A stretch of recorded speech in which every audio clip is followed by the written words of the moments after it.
I'm Eduardo, 69. My son-in-law told me, make sure to leave the house clean. When he came back and saw who was living in my house now, he was paralyzed. Please like this video, subscribe, and comment where you're watching from. You want to know what real humiliation feels like? It's standing in your own kitchen at 7 in the morning, wearing rubber gloves, scrubbing counters that were already clean while your son-in-law checks his phone and tells you to make sure you get the corners this time. It's hearing your own daughter say nothing, absolutely nothing, when he talks to you like you're the help. It's realizing that somewhere along the way, you became a stranger in the house you built with your own hands. Let me tell you how I got here, because it didn't happen overnight. It took years of small cuts, tiny surrenders, little deaths of dignity that I convinced myself were just family, helping family. I'm a widower. Lost my Maria when I was 40, and my daughter Carmen was only 12. 40 years old, and suddenly I'm a single father trying to figure out how to braid hair and explain periods while running a carpentry business out of my garage. Those were the hardest years of my life, but also the most purposeful. Every morning, I'd get up at 5, make Carmen breakfast, drive her to school, then spend 10 hours cutting wood and building furniture for people who had more money than they knew what to do with. I wasn't rich, but I was careful.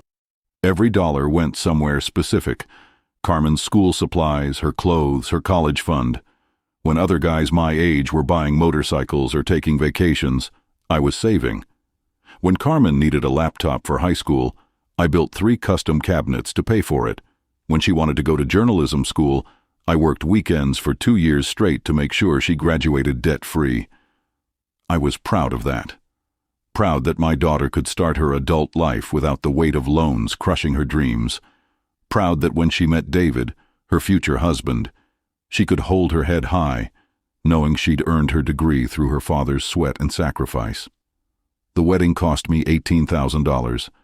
I didn't have $18,000, but I made it work, sold some tools, took out a small loan against the house, worked extra jobs. Carmen looked beautiful that day, radiant in her white dress, and when she hugged me after the ceremony, she whispered, "Thank you, Papa, for everything." I thought that was it. I thought I'd done my job. Raised a good woman, helped her find a good man, sent them off to build their own life. The house felt too quiet after they left, but it was a good quiet. The quiet of a job well done. But life has a way of circling back on you. 2 years later, Carmen called. She was crying. David had lost his job, something about restructuring at his company. They couldn't make rent. Could they stay with me, just for a month or 2, until he found something new? What was I supposed to say? This is my daughter, my only child, the little girl I raised alone after her mother died. Of course they could stay. Of course I'd help. "Just temporarily," David said when they moved in. "We really appreciate this, Eduardo. We'll be out of your hair before you know it." That was 4 years ago. 4 years of slowly, gradually, systematically being erased from my own life. It started small, David suggesting I move my tools from the garage to the shed because they needed space for Carmen's car.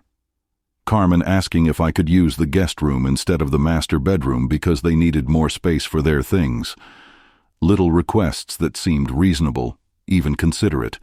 They were the younger couple. They needed the bigger room. They had more stuff. Then came the financial arrangements. David found work, but it was contract work, irregular. They'd contribute to groceries when they could, but money was tight. I understood. I'd been young once, struggling to make ends up meet. I told them not to worry about it.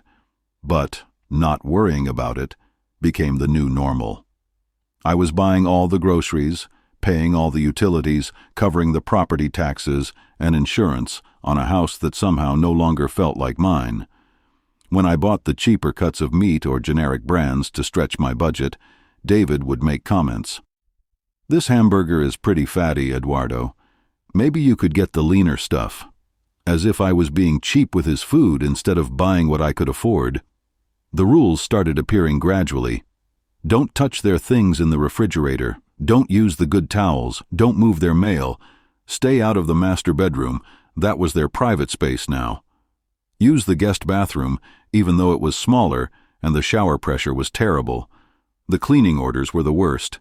David would leave lists on the kitchen counter. Eduardo, please vacuum the living room.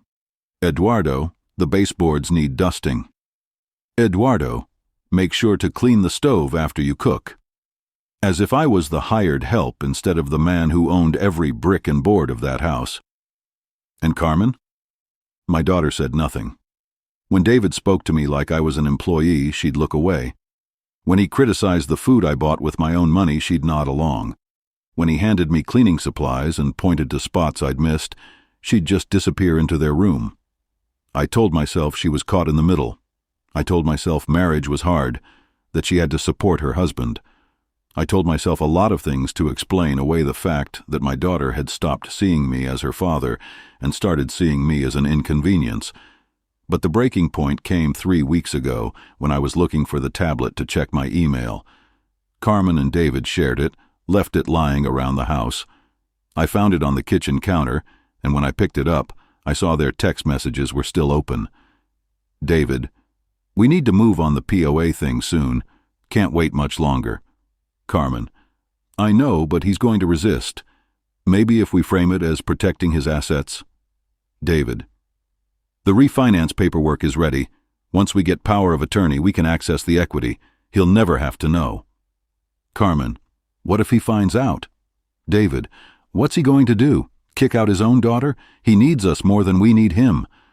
I stared at that screen for a long time, read those messages over and over until the words burned themselves into my brain. Power of attorney, refinance, access the equity. He'll never have to know.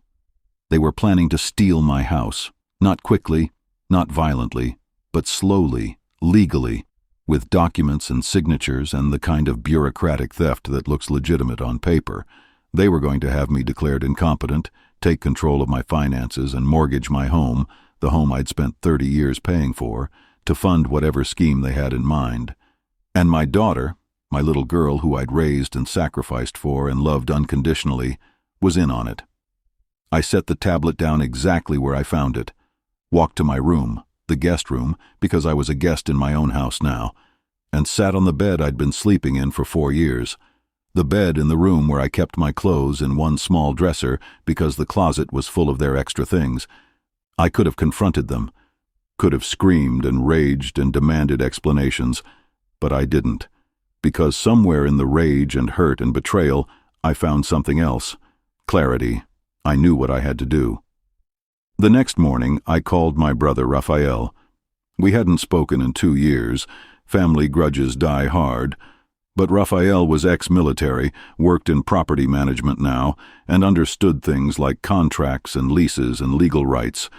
If anyone could help me, it would be him. Eduardo? His voice was surprised when he answered. Everything okay? No, I said.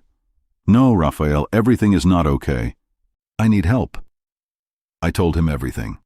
The gradual takeover of my house, the financial control, the messages about power of attorney and refinancing. Raphael listened without interrupting, and when I finished, he was quiet for a long moment. Jesus, Eduardo, how long has this been going on? 4 years.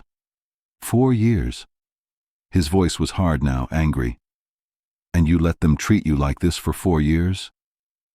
They're family, Raphael. Carmen is my daughter. Family doesn't steal from family. Family doesn't plot to take your house. You understand what they were planning, right? Power of attorney means they control everything, your bank accounts, your property, your medical decisions. Once they refinance, they can bleed the equity out of your house and leave you with nothing but the debt. The words hit me like physical blows. I knew it was bad, but hearing Raphael spell it out made it real in a way that terrified me. What do I do? First, you check the deed. Make sure your name is still on it and theirs isn't.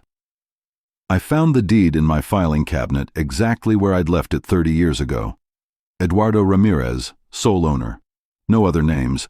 They hadn't gotten that far yet. Good, Raphael said when I called him back. That means you still have control. But Eduardo, listen to me carefully. You need to act fast. If they're already preparing POA paperwork, they're going to move soon. How long until they try to get you to sign something? I don't know. They haven't said anything to me directly. They will. And when they do, it'll be all friendly and reasonable. Oh, Papa, this is just to protect your assets. Or, we found this great financial advisor who can help maximize your investments. Classic elder abuse tactics. Elder abuse. The words made me feel sick and small and stupid. How had I let this happen? How had I become the kind of old man who gets taken advantage of by his own family? Here's what we're going to do, Raphael continued. They go out of town for work or family visits, right? When's the next time they'll be gone? David has a conference next week. They're driving to Phoenix, staying 3 days. Perfect. That gives us time to prepare. Eduardo, what I'm going to tell you next is going to sound harsh, but you need to hear it. These people are not your family anymore. They're tenants. Tenants with no lease, no legal right to be in your house, who are actively planning to steal from you. You wouldn't let strangers treat you this way, and you can't let them do it just because you share DNA. The conversation with Raphael changed everything. For the first time in 4 years, I started thinking like a homeowner instead of a guest. I started remembering what it felt like to have agency, to make decisions, to control my own space. Raphael laid out the plan. While they were in Phoenix, I would reclaim my house, change the locks, move back into the master bedroom, and establish new boundaries. If they wanted to continue living there, they could do it as proper tenants with a proper lease and proper rent. If they didn't like those terms, they could find somewhere else to live.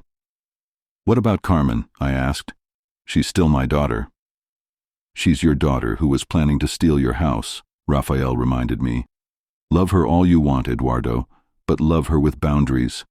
Love her from a position of strength, not as a victim. The week before they left for Phoenix was the longest week of my life. Every interaction felt loaded with meaning. When David handed me a list of chores, I wanted to tear it up and tell him exactly what I thought of his orders.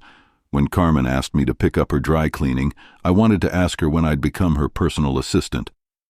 When they talked about me like I wasn't in the room, discussing my needs and my limitations, I wanted to scream that I was sitting right there, that I wasn't invisible, that I wasn't incompetent. But I kept quiet, played the role of the compliant old man for 6 more days, because I had a plan now, and the plan required patience. The night before they left, David pulled me aside. Eduardo, we've been thinking. Maybe it's time to look into some financial planning. You know, make sure your assets are protected, plan for the future. Carmen found this advisor who specializes in estate planning for seniors. There it was. The setup. The friendly, reasonable approach Raphael had predicted. That sounds interesting, I said. Let me think about it while you're gone. David smiled, and for the first time, I saw the predator behind the smile. Sure, take your time, but don't wait too long. These things are important. They left at 6 in the morning, suitcases loaded, talking about the conference and the hotel and their plans for dinner in Phoenix. Carmen hugged me goodbye, and for a moment, I almost wavered. This was my daughter, my little girl. How could I do this to her? But then I remembered the text messages. He'll never have to know. What's he going to do? Kick out his own daughter? The hug ended, and I watched them drive away. As soon as their car disappeared around the corner, I called Raphael. They're gone. Good. I'm on my way over. And Eduardo, I'm bringing help. Raphael arrived 2 hours later with a locksmith, a security camera installer, and 2 other people I didn't expect, an older man and a teenage girl. Eduardo, meet your new tenants, Raphael said. Mr. Salazar is a retired math teacher, and this is his granddaughter Maria. They need a place to stay, and you need respectful people who'll pay rent and treat your house like a home instead of a hotel they're planning to steal. Mr. Salazar was maybe 62, recently widowed, with kind eyes and calloused hands. His granddaughter was 17, quiet and serious, with textbooks under her arm and a scholarship to study engineering. They were everything Carmen and David weren't: grateful, respectful, and honest about their needs. "We can pay first month's rent today," Mr. Salazar said, "and we take care of our spaces. No damage, no drama, no problems." While the locksmith changed every lock in the house and the camera installer set up security systems, Raphael and I walked through each room, documenting everything, taking photos of damaged furniture, missing items, and the general disarray that had become normal over the past 4 years. "Look at this," Raphael said, pointing to deep scratches on my late wife's piano. "These weren't here before, were they?" They weren't. The piano had been Maria's pride and joy, perfectly maintained, treated like the treasure it was. Now it looked like it had been used as a furniture dolly. "And this?" He held up a photograph that had been shoved behind some books, my wedding photo, the one that used to sit on the mantelpiece. I took the photo and stared at it. Maria and me on our wedding day, young and hopeful, and so in love. When had Carmen moved this? When had my wife's memory been deemed unworthy of display in our own home? "We're going to fix this," Raphael said quietly. "All of it." The transformation took 3 days. Raphael had taken vacation time to help, and between the two of us, we put the house back the way it should be. My tools came out of the shed and back into the garage. My workbench, the one I'd built with my own hands 30 years ago, returned to its place of honor. The master bedroom became mine again, aired out and cleaned, with Maria's photo back on the nightstand where it belonged. Mr. Salazar and his granddaughter moved into what had been Carmen and David's room. They were neat, quiet, and respectful. The girl, also named Maria, which felt like a sign, set up a study space in the corner of the living room, her engineering textbooks and calculator spread across the table where David used to leave his dirty dishes. "Thank you for this opportunity, Mr. Ramirez," she said on their first evening. "Abuelo and I will take good care of your house. Your house. Not our house, not the house. Your house." When was the last time someone had acknowledged that this was my home? I spent those 3 days remembering who I used to be, making a list of everything that belonged to me: tools, furniture, photographs, memories. Reclaiming space I'd been made to feel guilty for occupying. Sleeping in my own bed for the first time in 4 years. On the 3rd night, I sat in my living room with Mr. Salazar and Maria, sharing dinner at my own table. We talked about her studies, his career teaching high school mathematics, their plans for the future. Real conversation between people who respected each other. "You have a beautiful home," Mr. Salazar said, "and those fruit trees in the backyard, magnificent. My wife would have loved that garden." "Feel free to use it," I told him. Maria loved those trees too. She planted most of them. It was the first time I'd talked about my wife in months. With Carmen and David, any mention of her seemed to make them uncomfortable, like my grief was an inconvenience they had to tolerate. But Mr. Salazar nodded understanding. "Losing a spouse changes everything. How long has it been?" 29 years next month. I lost my Rosa 6 months ago, 42 years together. We sat in comfortable silence, 2 widowers who understood that some losses never stop hurting. They just become part of who you are. Young Maria looked up from her homework. "Abuelo says love doesn't end when someone dies. It just changes form." Smart girl, wise beyond her years. That night I slept better than I had in years. In my own bed, in my own room, in my own house, with people who treated me like the owner instead of an unwelcome guest. Carmen and David were supposed to return Sunday evening. I was ready. Saturday, I did something I hadn't done in years. I went shopping for myself. Bought the good steaks, the name-brand coffee, the ice cream I liked. Filled my refrigerator with food I wanted to eat instead of the cheapest options that would stretch the budget. Sunday morning, I sat in my favorite chair, the one I'd been allowed to use only when they weren't home, and read the newspaper cover to cover. Mr. Salazar was in the kitchen making breakfast for himself and Maria, the smell of real bacon filling the house. The girl was at the dining room table, working on calculus problems. It felt like a home again. At 3 o'clock, I heard a car in the driveway. Raphael had insisted on being there for the confrontation, and he was sitting across from me, calm and ready. Mr. Salazar and Maria were in their room, giving us privacy but available if needed. I heard David's key in the lock, heard him trying it again when it didn't work, heard him cursing under his breath. Then the doorbell rang. I opened the door to find David red-faced and angry, Carmen behind him looking confused and worried. "What's wrong with the locks?" David demanded. "Did you change them?" "I did," I said calmly. "This is my house." I stepped aside to let them see into the living room, where Raphael sat reading a magazine, and the sound of Maria's calculator clicking away at homework drifted from the dining room. David pushed past me, and I saw the exact moment he realized what had happened, the moment he understood that the game was over. "Who are these people?" he demanded, looking at Raphael and hearing sounds from the back of the house. "What have you done?" "I've reclaimed my home," I said. "Mr. Salazar and his granddaughter are my tenants now.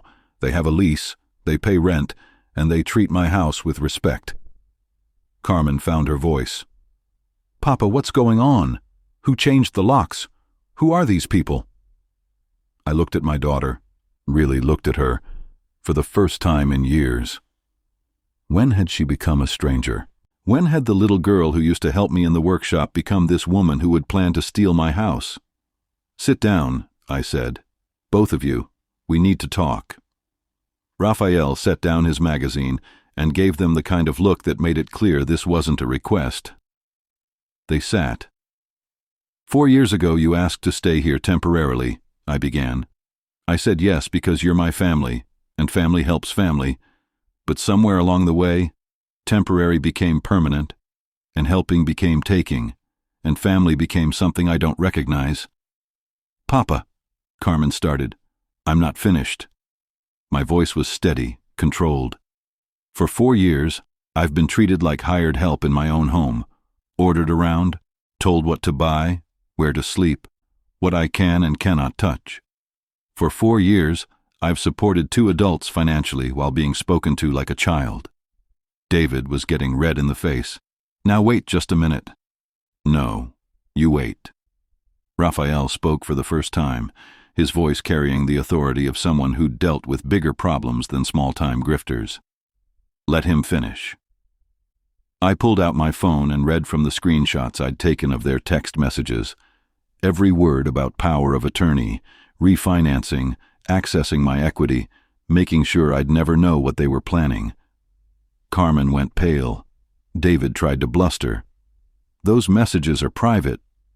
"Those messages detail felony elder abuse," Raphael interrupted.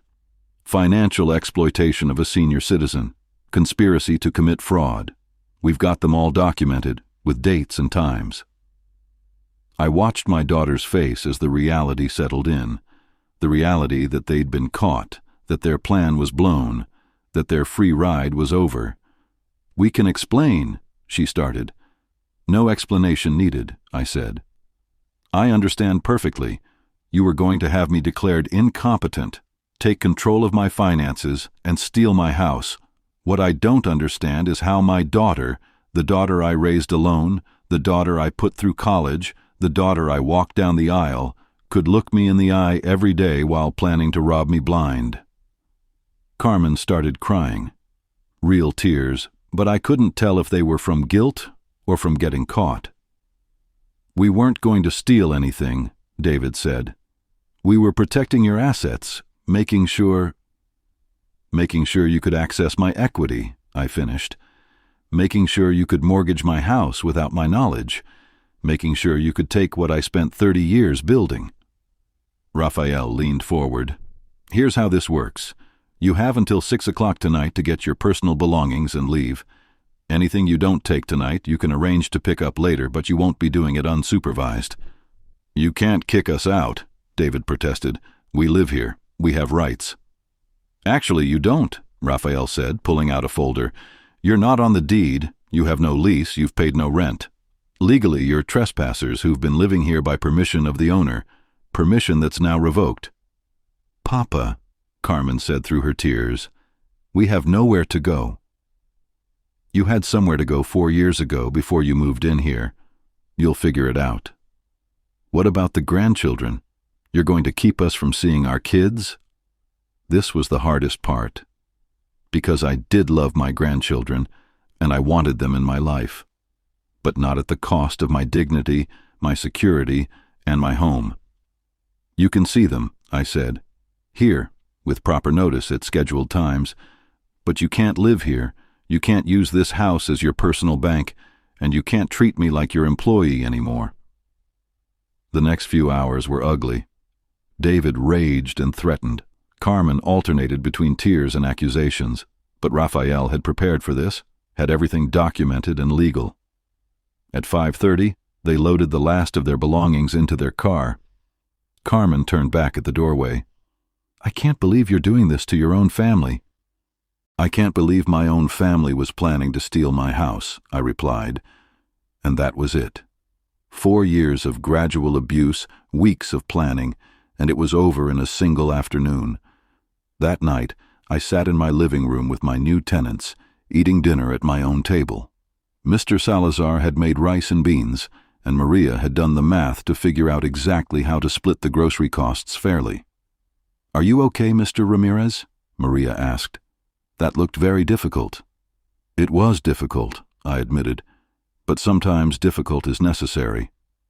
The next few weeks were harder than I'd expected, not because I missed Carmen and David, the house was more peaceful without them, but because of the campaign they launched against me.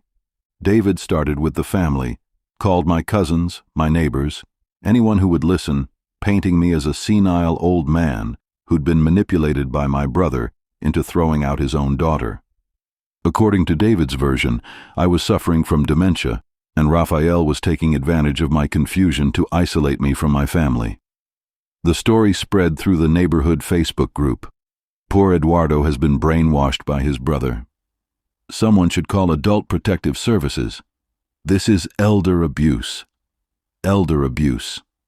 The same term Raphael had used to describe what they'd been doing to me, now turned around and used as a weapon. I won't lie, it hurt, having neighbors look at me with pity or suspicion when I went to the grocery store, having family members call to express their concern about my mental state, having people whisper behind my back about the family tragedy of my breakdown, but Raphael had prepared for this too. "Document everything," he said. "Every lie, every accusation, every attempt to discredit you, because the truth has a way of coming out." He was right. Within 2 weeks, the narrative started falling apart. First, my doctor, Dr. Martinez, who'd been treating me for 20 years, issued a statement confirming my mental competency. Full cognitive screening, memory tests, everything. I was as sharp as I'd ever been. Then my former clients started speaking up. I'd built furniture for half the neighborhood over the years, and people remembered the quality of my work, the fairness of my prices, the professionalism of my service. Hard to claim a man was incompetent when he'd been running a successful business for 3 decades. Mrs. Chen, who lived next door, posted her own comment. "I've watched Eduardo for years, watched him support those 2 adults financially while they treated him like hired help, watched him get ordered around in his own home. What happened wasn't elder abuse, it was elder liberation." The truth about David's financial situation started coming out too. Raphael had done some digging and discovered that David wasn't just unemployed, he was deep in debt. Credit cards maxed out, a failed business venture that had cost them their savings, and a gambling problem that David had hidden from everyone, including Carmen. The refinancing plan wasn't about protecting my assets, it was about accessing cash to cover David's debts. The power of attorney wasn't about my care, it was about controlling my finances to fund their lifestyle. When the neighborhood Facebook group learned that David had been planning to mortgage my house without my knowledge, the tide of opinion shifted fast. Suddenly, I wasn't the confused old man. I was the victim who'd fought back. But the vindication came with a price. Carmen called, crying, desperate. "Papa, please. David left me, took the kids and moved in with his brother. I have nowhere to go, no money, no job. I know we made mistakes, but I'm still your daughter." She was. She was still my daughter, and I still loved her. But love doesn't mean letting someone destroy you. "You can rebuild," I told her. "Find a job, find a place to live, prove that you can take care of yourself. But you can't do it here, and you can't do it with my money. I don't know how. The same way I learned how when your mother died and I had to raise you alone. The same way I learned how when I started my business with nothing but a toolbox and determination. You figure it out one day at a time." It was cruel, maybe. But kindness that enables destruction isn't really kindness at all. Over the following months, I watched Carmen struggle and rebuild. She found a job at a local newspaper. Not much money, but honest work that used her journalism degree. She rented a small apartment, learned to budget, learned to live within her means. Most importantly, she learned to see me as her father again instead of as a resource to be exploited. The kids started visiting on weekends, structured visits, planned in advance, with clear boundaries. My grandson, now 13, was old enough to understand some of what had happened. "Grandpa," he said during one visit, "Mom said you kicked them out because you didn't love us anymore." "That's not true," I told him. "I kicked them out because I love you too much to let you grow up thinking it's okay to steal from family." He thought about that for a while. "Dad's been saying you're crazy. What do you think?" He looked around the house, clean, organized, peaceful, and at Mr. Salazar teaching his granddaughter chess in the corner, and at the workbench where I'd been teaching him woodworking. "I think you seem pretty normal to me." Smart kid. He'd figured out more than his parents gave him credit for. The holidays were different that year. Instead of the tense, walking on eggshells atmosphere of previous years, I hosted a real celebration. Carmen and the kids came for dinner, along with my tenants and Raphael and his family. Carmen was quieter than she used to be, more thoughtful. She helped in the kitchen without being asked, complimented the food, thanked Mr. Salazar when he shared stories about his late wife. After dinner, she found me in the garage where I was showing the kids my latest project, a bookshelf for Maria's room. "Papa," she said quietly, "I owe you an apology." "Yes, you do. I was wrong about everything. I let David convince me that you were getting old, that you needed us to take care of you. But really, we needed you to take care of us, and we were too proud to admit it. And the power of attorney, the refinancing plan?" She looked down at her hands. "I told myself it was about protecting you, but deep down I knew it was about the money, about David's debts and our problems and using your house to solve them." "Why, Carmen? Why would you do that to me?" "Because it was easier than facing the truth, that we'd failed as adults and were living off your charity. It was easier to pretend you needed us than to admit we needed you." We stood in silence for a while, watching the kids learn to use the sanders. "Can you forgive me?" she asked. "I already have," I said. "But forgiveness doesn't mean going back to how things were. It means building something new, something better, something based on respect instead of dependency." She nodded, tears in her eyes. "I understand." And I think she really did. A year later, my life looks nothing like it did 2 years ago. The house is alive again, full of purpose and respect and genuine affection.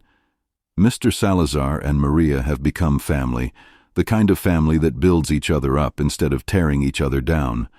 Maria graduated high school with honors and started college on her engineering scholarship. She still lives here during breaks, studying at the dining room table, helping me with technology, teaching neighborhood kids math and science in the garage on weekends. Mr. Salazar turned the backyard into a garden that would make my Maria proud. Tomatoes, peppers, herbs, and a flower bed full of lavender that fills the whole house with fragrance. My workshop has become a community space. Weekend woodworking classes for kids, repair services for neighbors, a place where people come to learn and create and fix things instead of throwing them away. Carmen visits regularly, not because she has to, not because she needs something, but because she wants to. She's dating a man who treats her well, has a job she enjoys, and has learned to live within her means. More importantly, she's learned to see me as her father again, instead of as a bank account with legs. The grandchildren are thriving. My grandson helps me in the workshop, learning the satisfaction of building something with his own hands. My granddaughter reads to Mr. Salazar in Spanish, practicing for her high school language requirement. David disappeared from our lives completely. Last I heard, he'd moved to another state, started fresh somewhere else. I hope he learned something from the experience, but honestly, I don't think about him much anymore. I've learned something important in this past year. There's a difference between loneliness and solitude, between being used and being needed, between family that drains you and family that sustains you. Real family doesn't require you to diminish yourself to make room for them. Real family doesn't see your generosity as weakness to be exploited. Real family builds each other up, creates abundance together, treats each other's dignity as sacred. Sometimes real family isn't the people you share blood with. Sometimes it's the people who choose to share their lives with you, who respect your home, who value your wisdom, who see your contributions as gifts instead of obligations. I spent 4 years feeling like a stranger in my own house, and now I wake up every morning grateful for the life I've rebuilt. Grateful for tenants who became family, for a daughter who learned to respect boundaries, for grandchildren who are learning the difference between earning and taking. Most of all, I'm grateful for the courage to choose myself when choosing myself became necessary, for the strength to protect my dignity when protecting it meant disappointing people I love. You don't stop being a father when you stop letting your children take advantage of you. You don't stop being generous when you stop being a doormat. You don't stop being family when you start requiring family to act like family. This house is mine again. My name on the deed, my rules in the rooms, my peace in every corner. It's full of life and respect and the kind of love that builds instead of taking. That's true wealth, not money in the bank, but dignity in your daily life. Not a house full of people who need you, but a home full of people who choose you. Every morning, I make coffee in my own kitchen, sit in my own chair, and look out at a garden planted by people who respect this space as much as I do. Every evening, I share dinner with people who see me as the head of the household instead of as an obstacle to their plans. Maria, young Maria, brought me a gift last week, a hand-carved sign for the front door that reads, Casa Ramirez, where family builds each other up. That's what this is now. Not a stopping place for people who can't make it on their own, not a resource to be drained by ungrateful children, but a home where family, blood family and chosen family, comes together to create something beautiful. If this story touched your heart, please like this video, subscribe to the channel, and comment with your city so I know where my message is reaching. Remember, protecting your peace isn't selfish, it's necessary. Your home, your rules, your dignity is not negotiable. And to anyone out there dealing with family members who see your kindness as weakness, who treat your generosity like an obligation, who mistake your love for permission to disrespect you, remember this: you can love someone completely and still refuse to let them destroy you. Boundaries aren't walls that keep love out. They're foundations that let real love grow. Thank you for listening to my story. Take care of yourselves, protect your peace, and remember, you're never too old to reclaim your life.